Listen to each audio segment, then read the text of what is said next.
Hello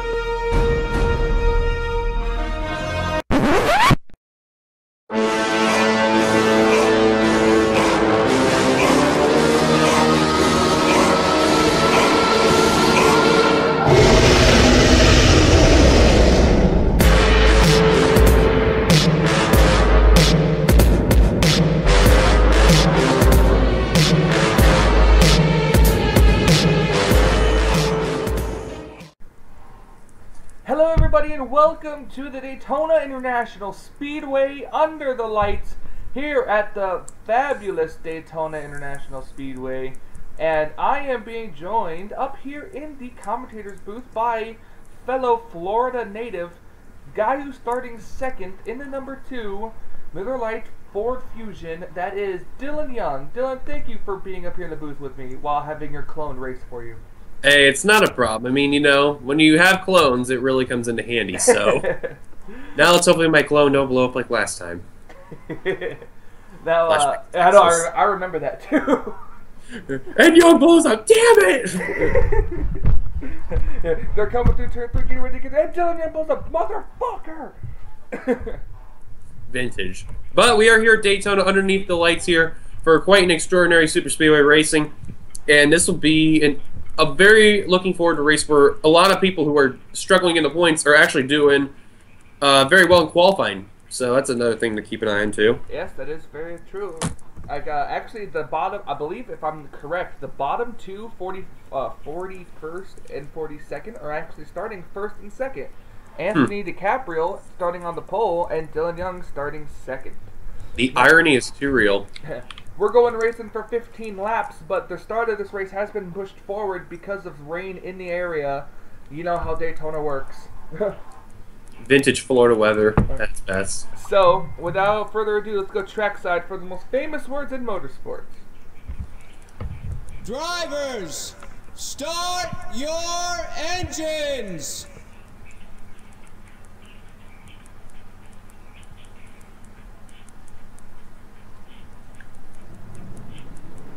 Well, the field's rolling up. We're going to show you our starting lineup, and we'll take you to the green. And I don't really have a starting lineup. Scroll field. Keep my fingers crossed in the beginning here. They can see fine. Alright, well, we'll at least go through the top 10. Anthony DiCaprio, Dylan Young, John Arndt, John Cittadino, Trent Dunham, and Daniel Gilbert. And then it's John Racer and Charles Sanford, and then it's Alex May and Sean Henley. I think someone had a problem because there's a gap. Yeah, I see smoke. Oh, it's a 17. It's Keith Rich, the 17 of Keith Rich, who is sliding up into the wall. He is done. Yeah, he, I believe, is done for the day. I mean, hooray! I didn't blow up in the beginning. It's a miracle. So Keith Rich having a problem already here at Daytona. That's going to change up. That's going to move the entire outside line up one position. Well, the 15's going to gain a spot right there. So that's a big break for right there. But in the meantime, though, as we're coming into turn number 3, and pretty soon we're going to turn number 4, I think the one driver I'm really looking into is Daniel Gilbert. This is the first time I've ever seen this driver come upon. So this is a guy I'm looking forward to see what he can be proven in this race. So a lot of eyes are going to be on him for me. I'm actually going to go with another driver, JT Bryant. He's starting on the inside, pretty mid-pack, but he won the Daytona 500, so I think he'll be the one to get it done here today. As the green Daytona sweep. As the green flag is out, we're underway here at Daytona. Yeah, JT Bryant, he'll kind of remind me of Kyle Keith when it was in my series.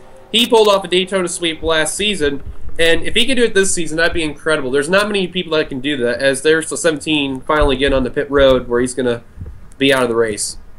But don't forget, this is a 15-lapper, so anything and everything can and will happen. Yeah, it is very true. As you see the 47 of Anthony DiCaprio, he's already going to take out to the lead, but here comes the 95 on the inside line. Here comes John Arndt. He's going to try to take the lead for the first time tonight. But if we look right behind him, it's Trent Dunham in the 1. Yeah, Trent, when it comes to the 500, it's not a good race for him. when it comes to races outside the Daytona 500, he will do very well. Keep an eye on that one car towards the end of the stages of this race. And it's going to be John Arndt that leads the first lap of the Coca-Cola 400. Oh, there goes the 15. We got a wreck. Oh, it's actually a pretty small one compared to Daytona. Boyles is involved, and oh, look out. More cars. The 9, the 13. 48's involved, the 9. Cody Lamas, I think, might have escaped it here. But the 9 of Steve Pollard, the 10 of James Silverfox, Dylan Poteet, Andy Thomas, who you were just talking about, got to move up one spot. Now, I still haven't changed the name yet, but that's Darren Blake, not Drake, Blake in the 43 car. And then Stephen Pollard the 3rd in the 13. Caution flag is out for the first time today. Whoa, Shelton on the apron. They all come across the line here, taking the caution flag. Now these cars are going to slow down and get spread out. The 26th of Daniel Voiles is in it. The 48 of Jake Haynes. Nathan No surprise Hudson there. might have. Hudson, I think Hudson looks pretty clean. I think he missed it. Yeah, Hudson looks pretty clear right there. And Annabelle Balvin. Yep. She missed it too. Kyle Matthews looks like he might have missed it. And Cody Lamas looks to be one lucky son of a bitch. Yeah, the 88 and the 11, they were both right in front of that accident. I believe both of them got away with it there, so lucky break for both of them right there. All right, well, we have a caution on lap number 2 involving multiple drivers. We'll be right back as we're going to go take a look at it. All right, we're looking at the 15 of Annie Thomas. I guess the best way to look at this is this way. So you see her hit the wall, bounce off the wall. The 43 of the 43 of Darren Blake. Actually, she goes right into the 18, goes into her teammate right there. Well, not the 15th teammate, but the 18th teammate. 18 going to get into the 15 very, very lightly once again. Goes into the 43, and then a chain reaction of a wreck starts, and Steve Pollard had nowhere to go. Look at Cody Lamas on the brakes. There's Voiles getting involved. There's the 31 of Poteet. There's Hudson. He's barely going to get through that one. Hudson just missed his teammate. Alvin did a nice job right there. Look at the 11 and the 10 car. They were dealing with the 15 right in front of him. Okay, we're going to have an onboard with Cody Lamas. I want to see how he made it through this. This should be a fun onboard.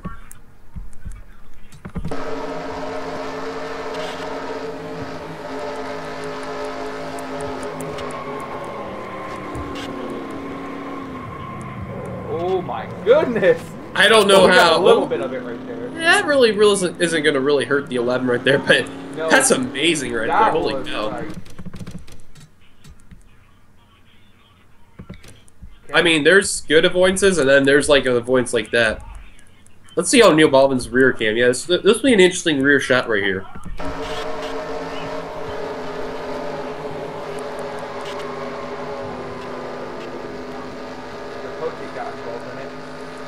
Oh, right there. There's a 13 you just seen. Just was about ready to get through, and then out of nowhere just gets clipped.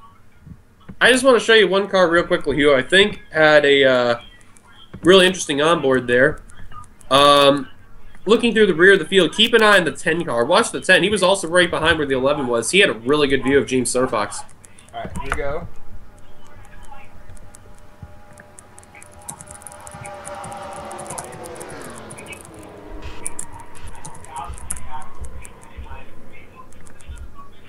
Alright, so this is what happens to bring out the first caution of the night here at Daytona. Let's go back up for a restart. Welcome back to Daytona National Speedway, where we have a big development. Apparently, under the time we were reviewing the caution, the 95 of John Arndt, the leader of the race, had some sort of valve problem on his number 95 Ford Fusion, and he has taken his car behind the wall. He joins Annie Thomas, Steve Pollard, the 13 of Stephen Pollard the 3rd, and the 17 of Keith Rich with a camshaft problem. So, as we get ready to go back to green, your now top 10 is Nick Altendorf, Chuck Petty, Alex May, Levi McIntyre, John Racer, Michael White, Anthony McCurry, Joseph Srigley, Anthony DiCaprio, a pole sitter, and Johnny Gardner. That's funny. I don't even have that 77. That's a not bad scheme there for that Dodge. But the pace car dives down the pit road. We're getting ready to go back to green. That's a tough break there for the 95. We've seen him as the leader, and all of a sudden, he is now out of it. Green flag's back out. Now, hopefully, the 3 won't pull Austin Dillon and go into the catch fence like a certain race that happened. No, we've seen cars in the catch fence this season already, especially in the Sprint Unlimited. No surprise. As you see the 3 car pulling out to a gap, but look at how close the 51 and the 5 car pulled up. Here comes some Hendrick Motorsports teammates on the inside there, the 24 and the 5. Well, not just Hendrick's Motorsports. How about some Chevys up there? The 51, the 5, not the 5, but it was the 5, the 24, all the 4. Chevys except one Ford and one Ford, one Audi, and I think maybe one Toyota. A Dodge too. Oh, yeah, Dodge too. Yep. Okay, so pretty much coming off of the turn here. New leader is the 51 of Alex May, but here comes the 24. We'll be halfway right now. Here we go. This is where you got to find your teammates, make it count.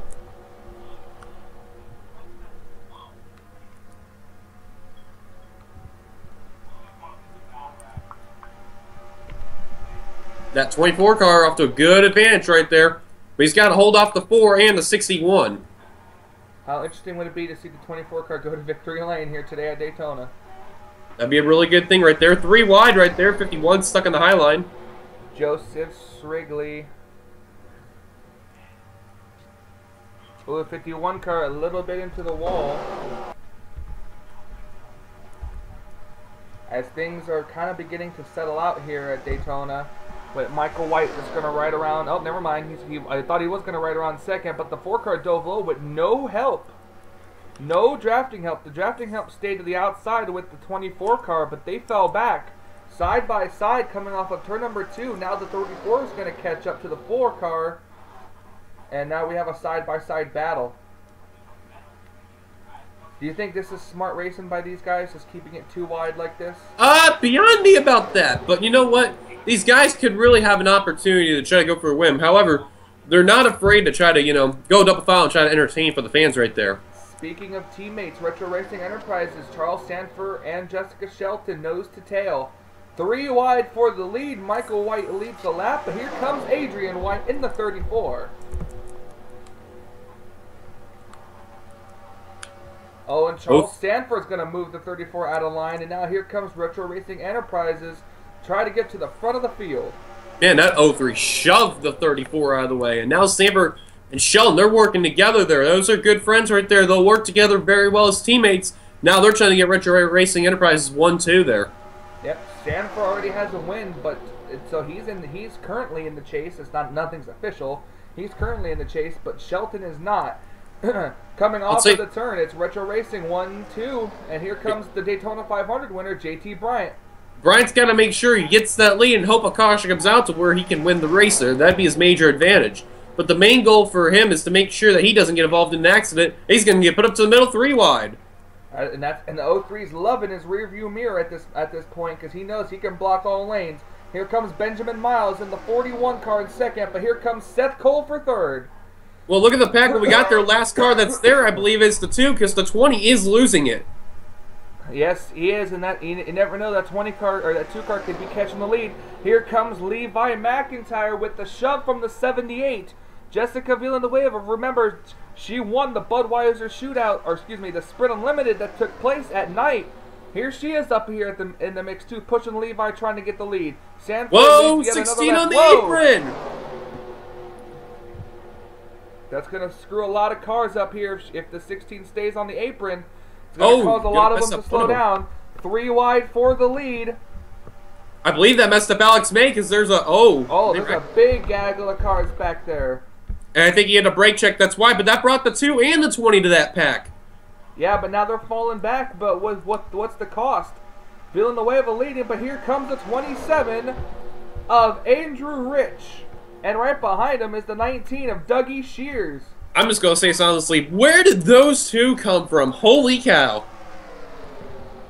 Anybody in this first pack here can win this race. Even the 03 of Sanford, if he can stay with the pack here. He's got to have Levi come down, and he gets Levi, so they're going to stay in the pack. Anybody in this front pack can win. I'm telling you, that 22 may have the best shot of winning. He is going for second, and he is catching up to that 27. You see the spotter up there in the Sunoco stand. He's keeping an eye on this track, making sure it's all clear to stay green. The second pack back, they're racing side by side. I don't know if they're going to be able to even close up into this pack in enough time. I doubt it. I don't think there's trouble with slow cars anyway. I don't think. Andrew Rich has just got to stay. I don't think we had no slow cars except for Poti, and he's in turn 1. I doubt it. I doubt it the way how they're racing. I doubt they'll catch up to him. 2 to go at the line. JT Bryant now stuck on the very outside line. That may have sealed his fate, though. Looks like we got about a 10-car pack battle for the win. Look at the 24 there, trying to do whatever he can to get around that 27. He's staying right on the back bumper. He's going to have Seth Cole right behind him. Question is, if the 24 makes a move, will Seth go with them, or will Seth? Nope, Seth's going to be the one to make the move. But Levi leaves him on the leaves him on the inside, and here comes Sanford to the inside as well. Best quote of Michael Norman. Oh, caution is out! The caution is out! I saw it. The yellow flag. I see it. Is Seth going to make a move? No, he's not. Andrew Rich, out of nowhere, is going to lead them down, heading to the white flag. But the major question is, who wrecked? Caution is out. I don't know. Big wreck on the front straightaway. I can't see it. I don't know who it is. Trent. Oh, it's Trent. It's Trent Dunham, smoking on the apron. Is he the only one involved? Nope. Annabelle Baldwin involved. O'Neal Baldwin involved. I want to say Shelton probably. It probably was. Oh, and the 21. 21 of Chuck Petty was involved as well. Caution is out. I think as much as everyone wants to know is curious, I bet everyone's wondering what the hell happened. I guarantee you that's what everyone is saying by now. Man, what a finish to this race was ruined by a caution. Caution flag is out. We have slowed down from 200 miles an hour to a measly 85 miles per hour around this course. Andrew Rich in the 27 car is going to pick up his first victory of the season and put his name in the chase for the championship, which will not be official because we have 3 spots remaining for the chase, and we have over probably 4 to 5 races left. Then back here, Sean Henley has 41, damage. but who cares? Coming to the line, your winner for this race is going to be Andrew Rich in car number 27. He wins at Daytona. Andrew Rich finally gets the victory he's been looking for, and the 42 car either runs out of gas or has a problem right after the start-finish line. Great timing right there. So, now comes the question is this. What the hell happened on turn 1 when we just got 2 laps to go? Let's see what happened. Oh, 50. I think it was a problem where those guys had to really be careful of the outside wall. Wow. I think from what it looked like right there was that the 51 right there, yeah, they were 3 wide, and unfortunately because of Alex May hitting the wall, the first car he got into was Baldwin, and it was one of the worst places to be in that quarter panel. Or did he get the wall? The 16. Oh, the 16. Oh, yep. Turned him into the 18. 18 car gets then shoved back down the track. I don't know how we didn't notice this. Then all the way back up. Wow. You see the 16. Watch the 88 car. Oh. Annabelle Baldwin goes right hard into Trent Dunham. Look at John Cedino, the 72. He was on the apron the entire time. And I believe... Oh, never mind. I was about to say he made a nice job avoidance there, but he did not, though. This must not have been the only caution, the only part of the wreck, because I saw a lot more cars with damage. Unless... Well, there's Trent. Trent's blowing up because of... Actually, here's a question. What about behind that pack? Did anyone else get involved in that part? I'm starting to think that maybe there was some stacking up involved. Caution is out. Yep. Oh. Henley and others. Yep, that explains that. Alright. Nonetheless, though, highlight TV time finally. There's your race, folks. Andrew Rich is the winner. So, what an interesting race that was there. And boy. Oh, look at the 48. Oh, 48 he got spun out and he saved it. Yep. Well, here we go. Pretty much this is it. This is your official race results for Daytona. Not as exciting as I thought it was going to be, but heck, there you go. Pretty much, it's the race you get. Keith Rich gets out. Keith Rich is out of the race. Doesn't even get to make a lap. All the while, I think it might be his brother, possibly, Andrew Rich, gets the victory at Daytona. Wow, the 14 car just shoved the 48 again. He just said, fuck it. But, so yeah, Seth Cole comes up a very close second. I think that if this race would have went green and they would have had the white flag lap under green, I think Seth probably would have got it. Oh, definitely. It was a very hard battle, too. Seth Cole desperately wants to win so he can get in and defend his championship. How about JT Bray, our Daytona 500 winner? He ended up really well tonight's race. He ended up in the 10th place right there because of all what happened and the drivers coming down pit road. So, nice move right there for the 22. Yep, that is true, too. As you see here, Dylan Poteet, 28th. And just Jessica Shelton, 29th. She's had a really bad season. Silver Fox, Daniel Boyles, Jeffrey Finguide, Trent Dunham, Jake Haynes, O'Neill Baldwin, Annabelle Baldwin, Chuck Petty, and others. O'Neill Baldwin is lucky because he got his win last week at Sonoma when he stayed out under caution, and he when everybody came down, when they were coming to the checkered flag, and everybody came down pit road, and O'Neill Baldwin stayed out and won the race. So very good call there by O'Neill Baldwin last weekend, but he finishes 35th here this week. Dylan, I want to say thank you so much for joining me up here in the booth for Daytona National Speedway. Well, thank you so much. I appreciate it there. So, we'll see what happens throughout the remainder of the season. Hopefully, I don't blow up and crap. So, yay! Yep. Dylan, you finished 20th, which is about the average finish you've had this season. Fortunately, though, it's put you at the very bottom of the points list. So, at this point, you desperately need a win to get into the chase. Pretty much. And let's see. Yay, I beat the 47 at least, so I should... oh, never mind, I didn't. Oh. I thought I did, but my eyes are failing me. This is what happens when you get old. All right. Oh, well, thanks, Baldwin, for shoving me, by the way. All right. Well, so for Michael Norman and Dylan Young here in the Daytona National Speedway, this has been the Budweiser All-Pro Series, brought to you by the NNSCRA, all fine racing at its best, and we say, until we meet again. Farewell, guys.